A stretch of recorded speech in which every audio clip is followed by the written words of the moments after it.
A woman who is going to do big things cannot let small things get to her.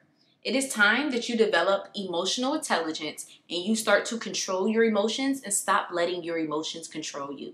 The first thing I want you to understand is that, contrary to what we think, there is no good or bad emotions, but there are unacceptable actions. See, when we're young, we start developing an idea of what is a good or a bad emotion. Think about the first time you hurt yourself, right? You're at the playscape, you're playing, you fall off, you scrape your knee, and you begin to cry. Why? Because you're in pain, and that's what happens when you're in pain. What is the first thing your parents say? No, everything's okay. No, don't cry, don't cry, don't cry. As time goes on, we start figuring out what are good, what are bad emotions, oftentimes by what are acceptable. Every time we cry, someone tells us it's okay. When we are angry, my mom used to even say things such as fix your face. So we start to develop these things called display roles, how we display ourselves based on the feeling that we are having. Now the problem is this can come in two, in my opinion, negative ways. One, a display role can cause us to suppress how we are truly feeling. So when you are feeling sad, right, someone you love could pass away the week before. The first day you go back to work, what is everyone going to ask you? Are you okay? Why would I be okay? This person that I love just passed away. But it's because that's just what we assume to be a good emotion, right? We look at sadness and anger to be a bad emotion. So we don't want to ask people about that. And then what do? We develop a display role. We suppress our emotions and pretend, yeah, I'm okay. Yeah, I'm doing great. And then we go into the bathroom and we cry. Or it can also be another negative way because it can cause us to express ourselves in unacceptable actions, such as I said earlier. So think about it like this. You just lost your job and you're mad and you're doing 90 in a 55. You come home, you push everything on the ground, you're breaking glasses, but that's okay, right? Because you had a negative emotion. You had a bad day. So it's okay to express yourself in a bad way, i.e. with unacceptable actions. But would you express yourself the same way if you had a good day? If you were happy? No, if you were happy and you did all that stuff, people would be like, oh, you're crazy. That makes no sense. But when you're angry or you're sad, that makes it okay, right? It's not okay. It's still bad. We're displaying ourselves in a certain role, a certain way, based upon how we look at an emotion, how something made us feel. So when things make us feel angry, when things makes us feel mad or sad, we feel like we have to display ourselves in that way. But I want you to understand there is no good or bad emotions. They are just emotions. One is not more important than the other. And honestly, all of them deserve to be expressed. But the problem is we think bad emotions such as anger, such as sadness, such as all these things are bad. So we try to push them out the way, or we do things in an unacceptable way and we think it's okay because we use an excuse of, I was angry, I was this, I was that. That is not acceptable. When you drive 90 in a 55, the officer to give you a ticket does not care that you are angry. You got to pay that ticket. And now you're about to be angrier. But I want you also to understand the best thing about these emotions are that they are a compass to our values. Your emotions literally will tell you what you value, and it will show you what you truly value, not just the things that you say you do. For example, how many emotions do you think you have a day? 400. On average, you have about 400 emotions a day. And I'm not saying that you have to know all 400, but I think it's very imperative that once you start paying attention to those emotions, you start paying attention to what and who you truly care about. See, a lot of people will tell you, I value my family. I love my family so much. Every time your grandmother calls you, you look at the phone and say, ugh. Why? You're frustrated. When that man calls you, tell all your friends to be quiet. Hey. You happy. But if somebody was to ask you, who do you value more, your grandma or that man? You would say you value your grandma more. That's all I'm saying. But going back into showing you what you value, if you stop looking at emotions or being good or bad and start seeing them as just what do you value, I think a lot of times this will show us where we're stuck in life. Because think about it like this in a relationship, right? There's some individuals that come home in a relationship and you kind of get like a down feeling. You kind of get like a ugh feeling. And it's like, but he doesn't cheat on me. He doesn't, he's not bad to me. He makes good money. What you're really saying is, he doesn't make me angry. He doesn't make me sad. He doesn't make me have negative emotions. So why do I feel this way? But little do you not pay attention to, because you don't pay attention to your emotions, a reason why you come home and feel blah is because you guys don't communicate. Every time you start a conversation and you think things are going good, he ends it, or he says something dumb, or it just doesn't go anywhere. And then right after it, you get an emotion that you don't pay attention to. It makes you feel like, dang, we almost had a good conversation. And it's something that you can't pinpoint. And maybe you stay in that relationship and you end up with him knowing that there's something about the relationship that you don't truly like, or you keep going from relationship to relationship and you're like, I can't figure out why all these relationships are boring to me. I don't feel like why they don't work. Oh, because you get the boring emotion. Why do you get that emotion? Because you don't talk to them. Oh, so you value communication. So that's one of the requirements that needs to be when you get into relationships, communication. But you don't look at it like that. Why? Because you do not pay attention to your emotions. All you're paying attention to is, he's a good man if he doesn't make me cry, he doesn't make me angry, he doesn't make me sad. I.e., he's a good man if he doesn't make me have negative emotions. And so that's why it's a big reason not to look at it as negative or positive, because sometimes that causes you to stay in situations you don't need to stay in no more, simply based on the fact that you're like, oh, well, this thing is not negative. No, it's an emotion. And let's pay attention to what this emotion is trying to tell me. Now, going off of this, when you are experiencing a difficult emotion, this is often showing you where your needs or your values are not being met.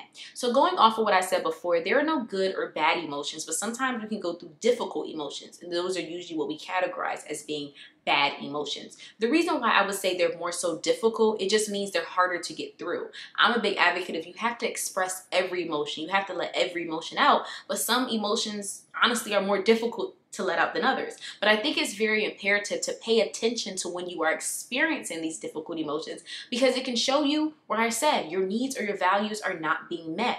For example, I'm an individual that I care about, I guess, upkeep. I guess you could say I care about the environment. I don't know. One thing that annoys me so much is when people litter, when people throw things out the window, people throw things outside. That annoys me so much. Keep it until you find the garbage.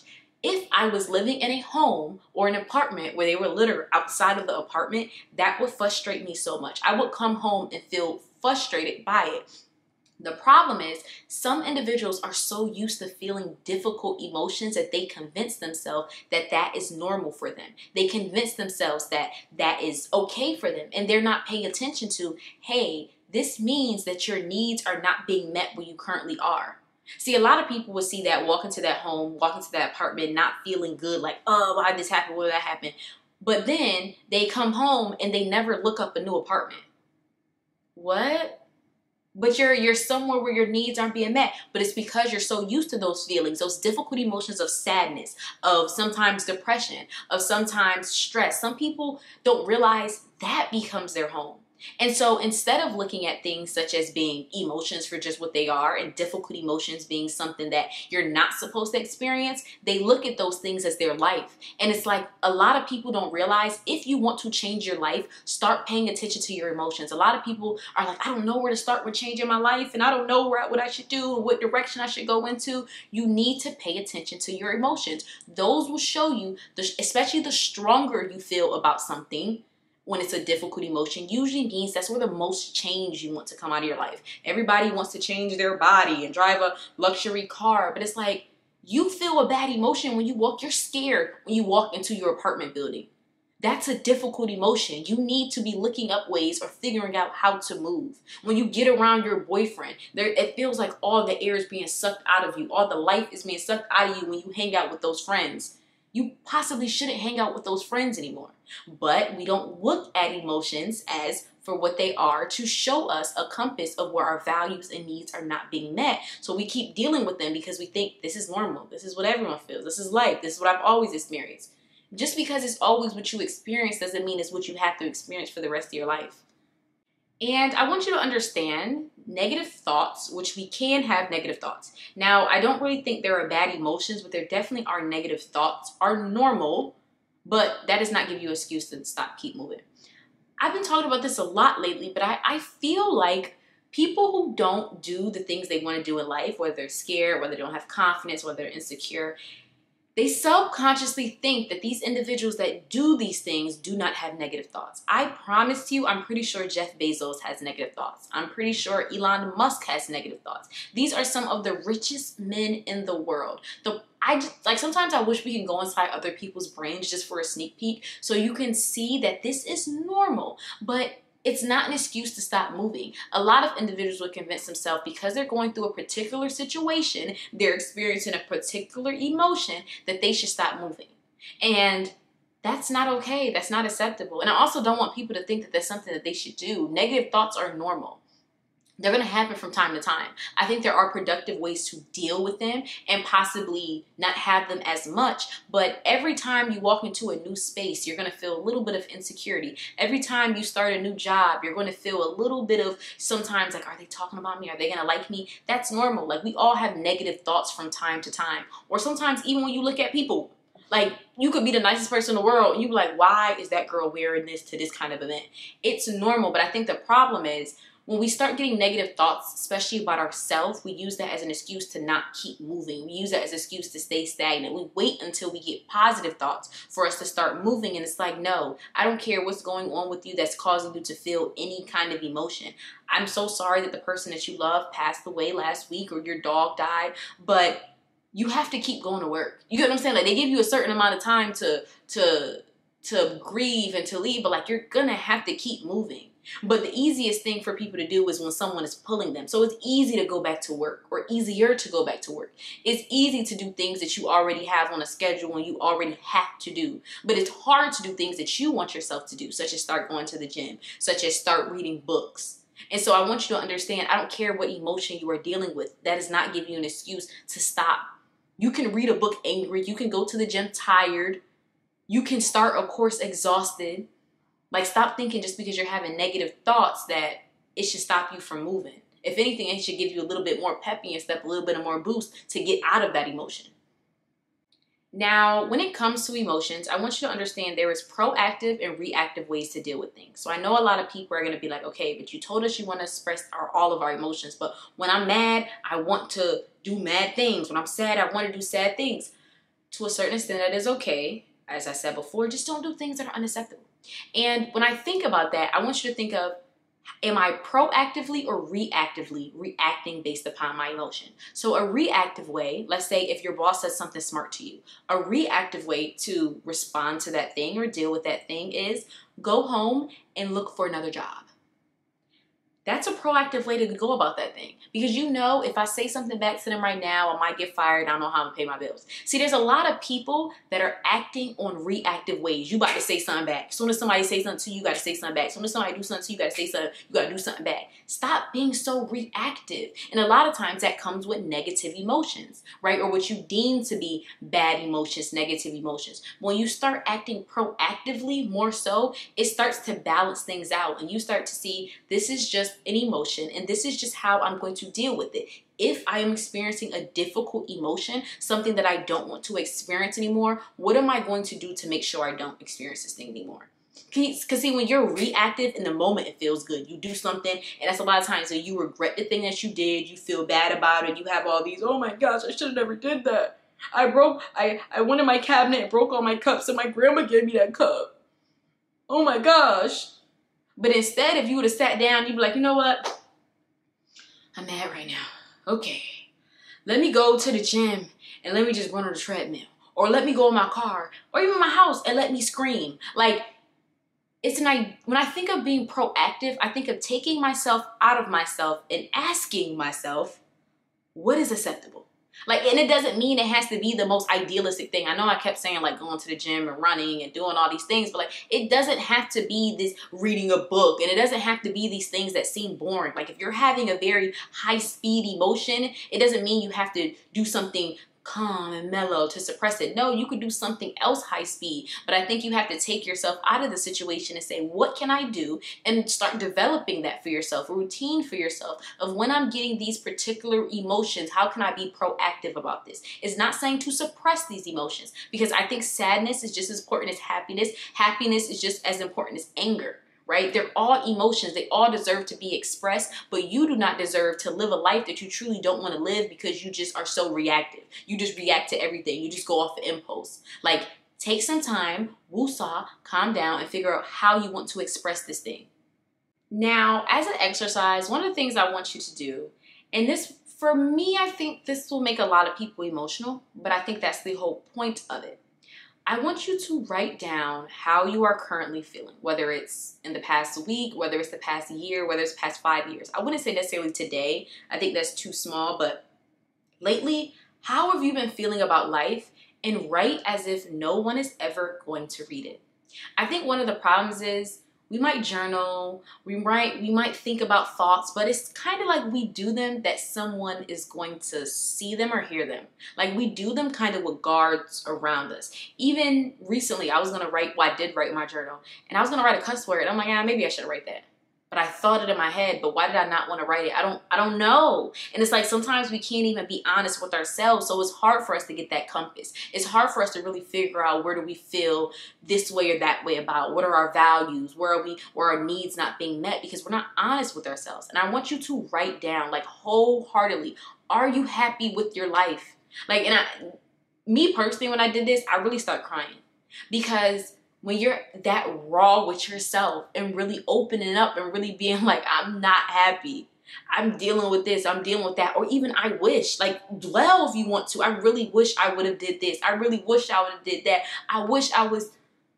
And it's not saying it always has to be negative, because for some individuals, maybe what you're going through right now has been positive, and maybe you're in your triumph phase, right? Maybe you went through a whole bunch and now you're finally starting to see the light of the tunnel. That can make you emotional as well. But I think for once in your life, I want you to be honest with yourself about what you are truly going through. Like, how do you truly feel right now? Truly. Not, and think about, write it in a way that no one else is ever going to read it. If it makes you feel any better, I don't really recommend to rip it up. I mean, if you're somewhere and you feel like you really have no safety or really nothing, okay. But one thing I really want people to do is reread it.